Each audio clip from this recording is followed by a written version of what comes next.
we are just very privileged to have Sister Rosary with us at all the Masses this weekend, and she's just going to share a little bit about her life and her order, and that'll be followed by a second collection. Sister, welcome to Holy Family.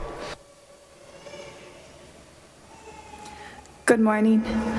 Thank you, Father, for having me, and thank you for all of you for receiving me here today. As Father said, my name is Sister Rosary. I'm a religious sister with the Servants of the Lord and the Virgin of Matara.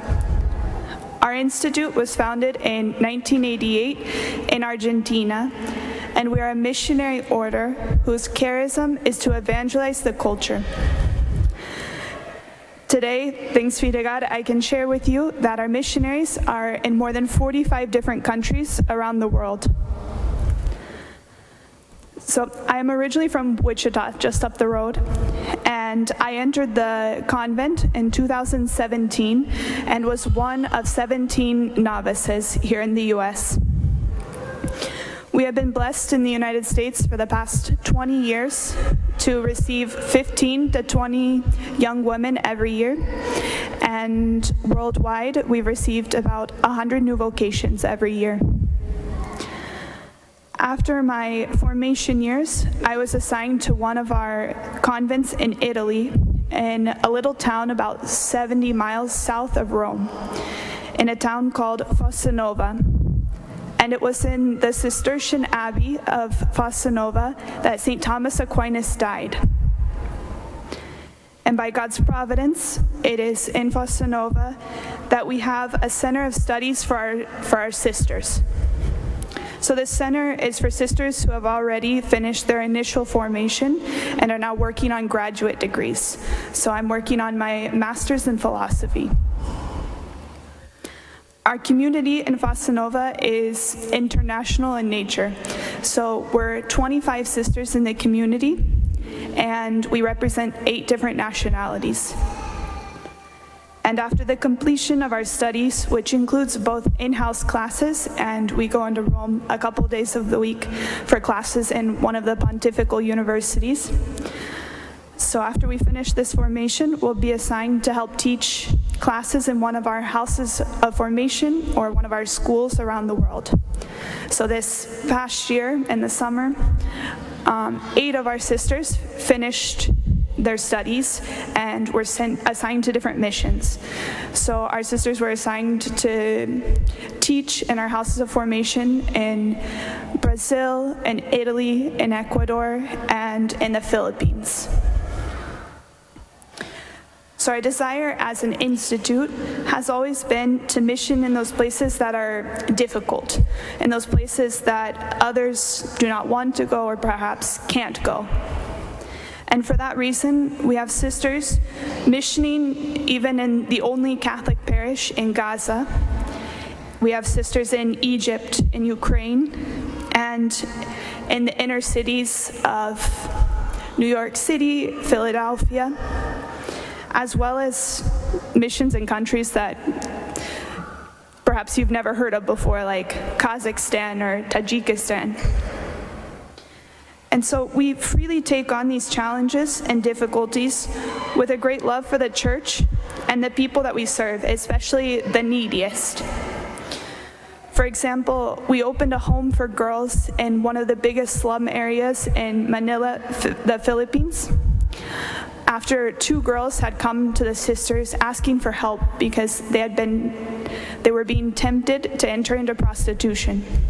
And so our sisters founded a home for girls that serves about 40 girls a year. And those first 2 girls that came asking for help have now graduated college and are teachers. Another example is that we opened a home for mentally disabled women with children in Argentina after we discovered a woman who was pregnant due to an abusive situation. Her daughter was able to be nurtured, to stay with and be nurtured by her mother under the care of the sisters, and is now a happy young adult. And we also opened another home for unwed mothers in the Ukraine when 25 years ago, a young girl who was living in one of the state-run orphanages came to us as she was pregnant, and they were forcing her to have an abortion to stay in the orphanage.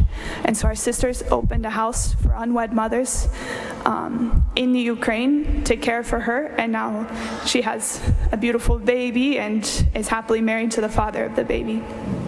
So these are just a few of the difficult situations. And it's these difficult situations, not to mention our sisters who have stayed in war-torn countries, like in Gaza and Egypt and Syria and Iraq and in the Ukraine. To face these difficult situations with a level head, with faith and trust in God, together with a heart full of love for our neighbor, our sisters need to have a good formation. So that's what my community is trying to do, to form sisters who will then help teach and form the sisters in formation.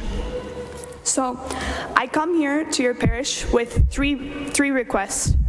First and foremost, I ask for your prayers. This is something that each and every one of you can do. Please pray for me and my future mission. God willing, in 2 weeks, I'll profess perpetual vows, and then this coming summer, I'll receive what mission I'll go to help in. And I ask that you pray for all of our missionaries, that they have the strength to carry their daily crosses with joy. Honestly, the most powerful and effective way that you can help our missions is through your prayer and sacrifices. So each one of you, from the youngest to the oldest, can offer 3 Hail Marys every day and some little sacrifice for the missions. And secondly, for those of you who can, I would like you to consider a financial donation.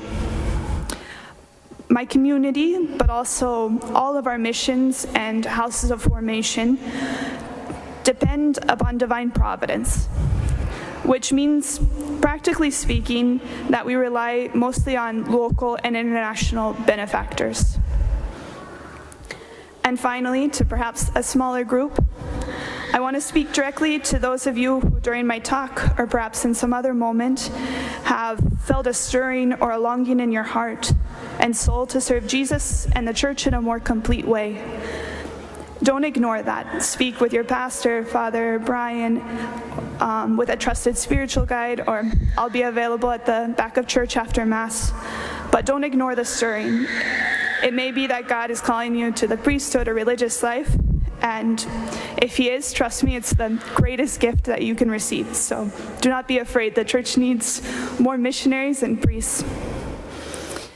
And at the end of Mass, I'll be at the back of church to greet all of you, and I'll be available if anyone has questions about our missions, about our way of life. And I want to thank you all for your time, and I ask you that we can be united in prayer, especially in the most holy sacrifice of the Mass. Know my prayers for you, and thank you, and God bless.